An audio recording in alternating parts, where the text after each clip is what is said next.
Hello and welcome to Strange Solutions. My name is Darren, I am your host, and I play Arkham Horror the Living card game in Lackey CCG. Today, something that some folks had asked for was a little breakdown of my deck before I got started, so I wanted to go through that. I have been doing some playtesting with a Daisy Walker deck. I really feel she can be a really good investigator, even in true solo. Her biggest thing is dealing with enemies, but that's something I will talk about. Also, one note before I start as well, I highly suspect I will fail at the first scenario. It's just nature of the beast. I have play tested this several times, and even though I think it's about the best that she can do in solo. It's just not quite enough. Also note, I am going to be playing the Path to Carcosa with Daisy, so that's just something to note as well. So let's talk about the cards that I am playing and what we've got going on here. So let's first just talk about the stuff that she automatically comes with, the Necronomicon and Daisy's tote bag. The Necronomicon is actually a fairly forgiving weakness. It only turns the Elder Sign into an auto-fail, so it's not horrible as a weakness. It doesn't give you trauma. You can use her tome action to take horror off of it. The horror does go to her though, so likely if I get it in this first scenario, I will just not worry about it. After that, we'll have to kind of see. It depends. It's almost scenario specific at that point, but it is what it is. To note on how forgiving, by and large, her weaknesses, let's talk about how terrible her signature asset is. Daisy Walker deck only. It's Daisy's tote bag. It's got a cost of 2. It does have a willpower, an intellect, and a wild icon, so that can be nice. You have 2 additional hand slots, which can only be used to hold tome assets.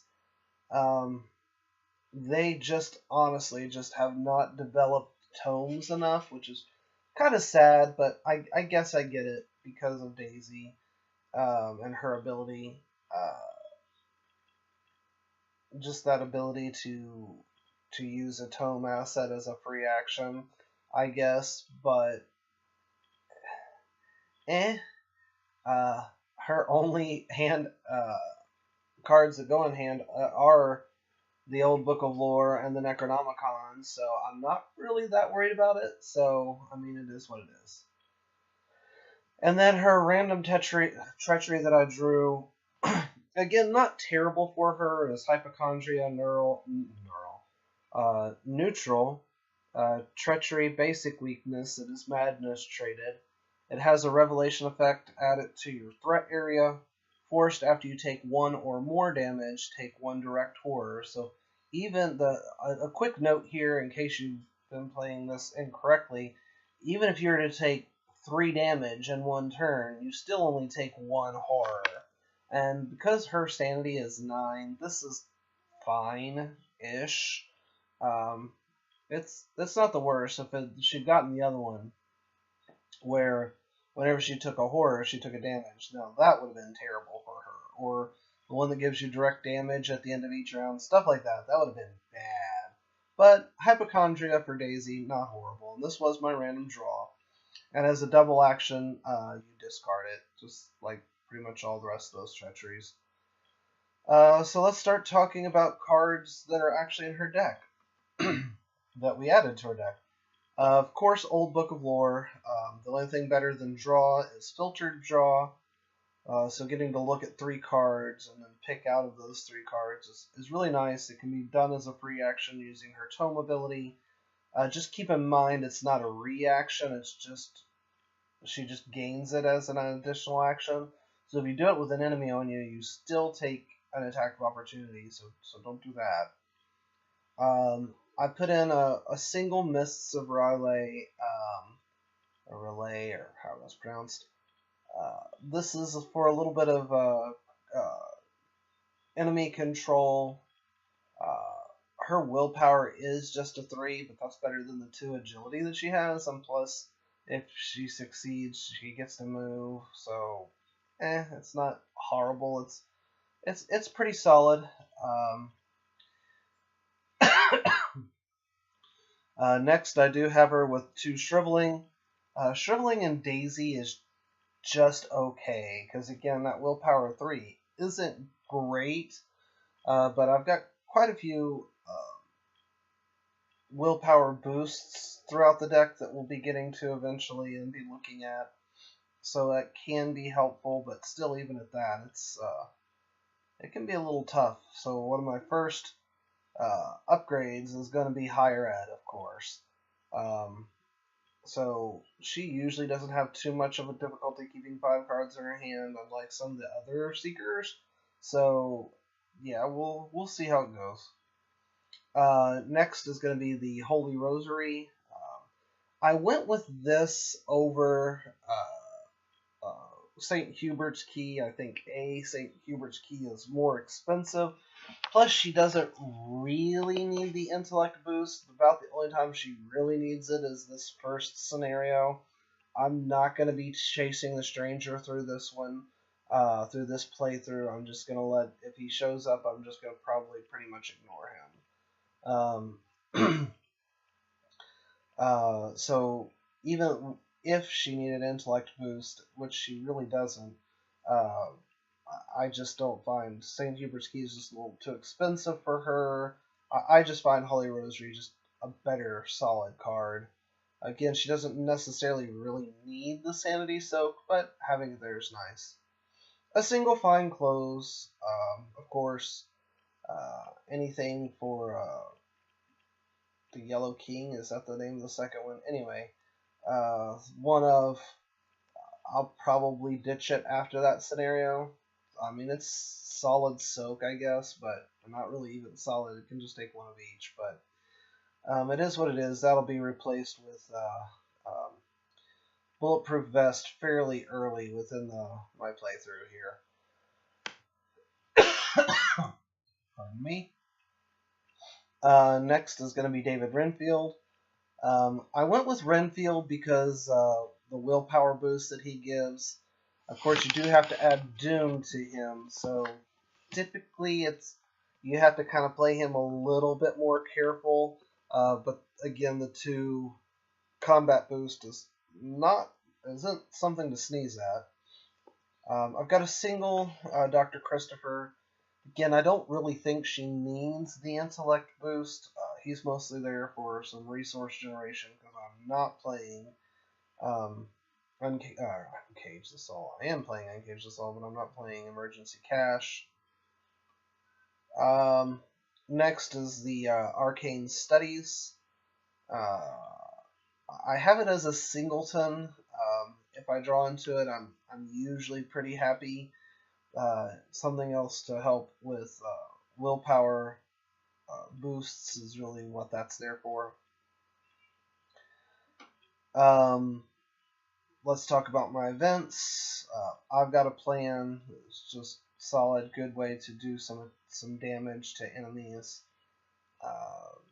Even though you do have to spend clues to advance the act, you typically have some, so it's not bad. It's pretty good, pretty solid card.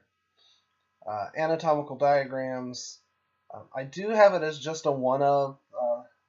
Elite enemies are a little bit more prevalent than you would originally think.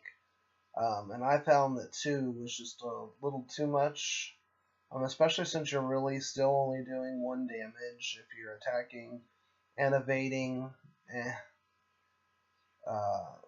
I have a single astral travel. I think 1 is plenty with astral travel. You're typically only going to need it once per scenario, so if you draw it, fine. Pretty good way to get across the board quickly. Next is going to be, I have one copy of Logical Reasoning. I mostly have it for a little extra horror heal. It can be nice for horror heal. It also can get rid of the occasional Frozen in Fear. Frozen in Fear does affect Daisy a little bit more because it is a willpower test of 3, so getting over that is tough. But also does have double willpower icons so it can be tossed to like a shriveling test. Mind over matter, I think, is just solid.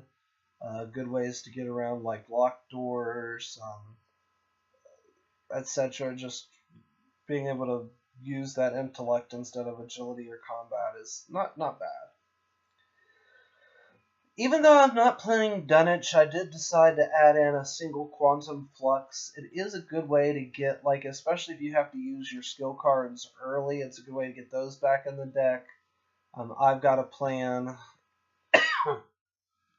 If you happen to have already drawn your weaknesses but not dealt with them, it's kind of a good way to refill your deck up with stuff, and then once you deal with those, they're gone for a while. And it can actually help, bury them back in within the deck if you haven't drawn them yet. So it's an okay card. I'm still kind of not 100% sure I'm in love with it. It'll probably be one of the first things I cut, but just noting. Next, I do have a double Uncage the Soul. Now, granted, I have 2 Uncage the Soul and only only 2 Shriveling and 1 Mists. Those are my only spells in the entire deck other than Ward, which only costs 1. So you would never use it for Mists because it feels like it's a bit of a waste. It is pretty nice if you have a Shriveling, but really, I have it there for the double willpower icon. I think it's a little better than Guts. I'm not a big fan of just straight draw to begin with. Plus, this can be used if need be, but most of the time you're just using your spells. So you're just casting them normally or playing them normally, and you're using this for the double willpower icon. Next is Ward of Protection. I think it's a really good card. A good way to help protect against Frozen Fears if they happen to come up and you've got one in hand. They can be tossed for the wild icon, but that's a little rarer of an instance, but you can do it if you need to. And then finally, my skill cards. I do have Double Enraptured. Daisy's going to be investigating, and being able to put an extra charge on Shriveling can be definitely helpful. Eureka, I think, may potentially be one of the better skill cards in the game currently. Again, what's better than Draw is Filter Draw. With her intellect of 5, being at an intellect of 6 is really nice. Willpower of 3 is a little less helpful, but it can still be bumping it up to a 4 or 5 if you have Renfield out, or 6 if you have Holy Rosary out. Can definitely make a difference. It's a little rarer of a use for willpower, but the very last thing I feel like I've ever used my Eureka for is the agility icon. Very seldom. Just, her agility is a 2. It's just bad all around for an agility test. So still really good for willpower, intellect tests, and filtered draw. And finally, I have 2 Fearless, Horror Heal. This is nice. It can be nice. Again, kind of why I have Logical Reasoning in there. So that is the deck. I have changed it a little bit. I originally did have a single Delve Too Deep, but I ended up taking it out for the Arcane Studies. It not having an icon just really makes it not really worth running. I figure hopefully I'll get enough XP to get the stuff that I want. Will be good. So let's talk about that for just a moment as far as upgrade paths. Again, one of the first things I plan on buying is higher education. Then very soon after that, I am going to get, I would like to get 2 Spirit Athame and a Bulletproof Vest. That would be my next 3 upgrades, not necessarily in that order. Bulletproof Vest is going to take the place of Fine Clothes. Spirit Athame, I haven't really thought about it a ton just yet, but because I'll have higher ed first, I'll probably go ahead and take out an Arcane Studies for one of the Spirit Athame, and then, I don't know, maybe Quantum Flux for the other. So that's 3, 6, 7, 8. So that's 8 XP worth of cards just right there. So I haven't really thought much about it after that. You know, what I'm gonna put in just yet. We'll have to see. Potentially what starts coming out, the new cards. Um, I may rethink something else here, but we'll see. But new cards as they come out, that'll definitely be something to look at as well. But that's my current upgrade path is higher ed, and then bulletproof vest and 2 Spirit Athame. After that, we'll have to see. Wanted to say one other thing. Give me just a moment here.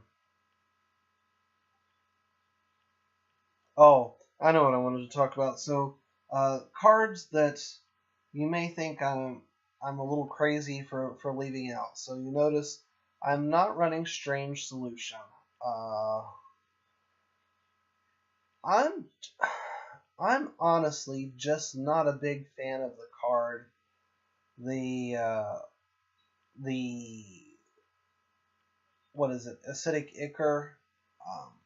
I mean, I know it's good. Don't get me wrong. I know it's a good card, but it's just I was kind of full up when it came down to it, and then the actions that it takes to get it. So first you have to succeed in investigating it or solving it. Then it takes 4 XP to even upgrade 1, so that's 8 XP. I ultimately decided against it for now. I may change my mind later, but we'll see. I doubt it. But anyway, I think that's all for now. As always, if you like what you see here, don't hesitate to like and subscribe. If you have any questions, feel free to make those in the comments below. You can contact me through most of the places as Jacques Steampunk. And as always, thanks for watching, and have a great day.